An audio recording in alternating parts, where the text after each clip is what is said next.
Crafting the perfect resume is a hard enough challenge before trying to factor in all the myths that are about the process.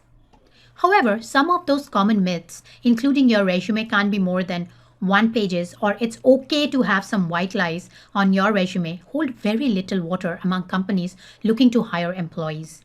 To separate facts from fiction, several experts gave the truth behind some of the resume myths you should consider while writing your own resume.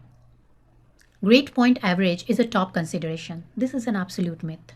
The truth is, employers do not consider it when they are interviewing a potential employee. They know that the 4 can mean that you took relatively easy classes to pad your GPA. They are also aware that you can be excellent in your major and have non-related topics destroy your GPA. What they are more interested in is examples of your work as a showcase of your ability. Resumes should be one pages. The truth is, to make it universal for all levels, it is mostly advised to have the resumes as one pages only, but resumes are allowed to be 2 pages unless you are stretching the information or repeating it. One page is sometimes not enough for people with many years of experience. So it's fine to have it 2 pages, but yes, definitely not 1.5 page or more than 2 pages.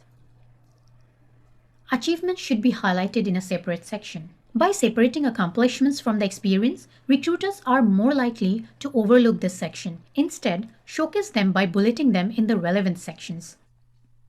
Resumes should have your entire work history. If you have been working for 30 years and the first few years were in an outside field, you can certainly drop selective things. Same thing is true about internships after you have 10 to 15 years of experience.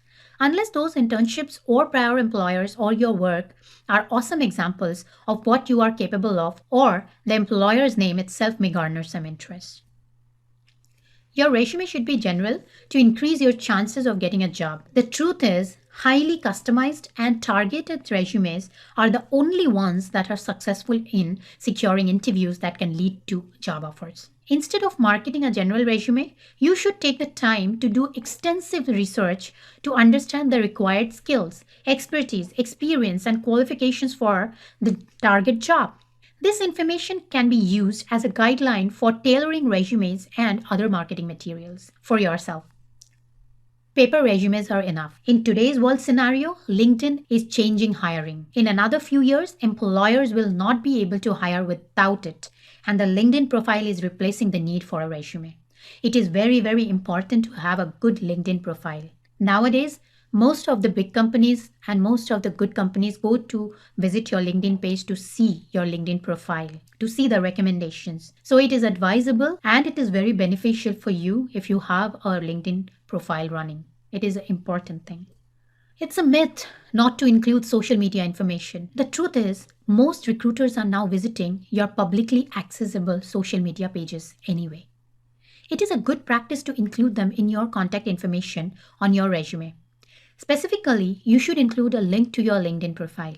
Just make sure to keep your social media pages consistent and professional. Information on your LinkedIn profile should match your resume. Be sure to check the dates of employment and other key factors are consistent. Honestly, white lies are never okay. Lies in any form is not okay. Honesty is the best and the only policy. A resume is a factual history of your work experience. Do not embellish or overstate your accomplishments or responsibilities.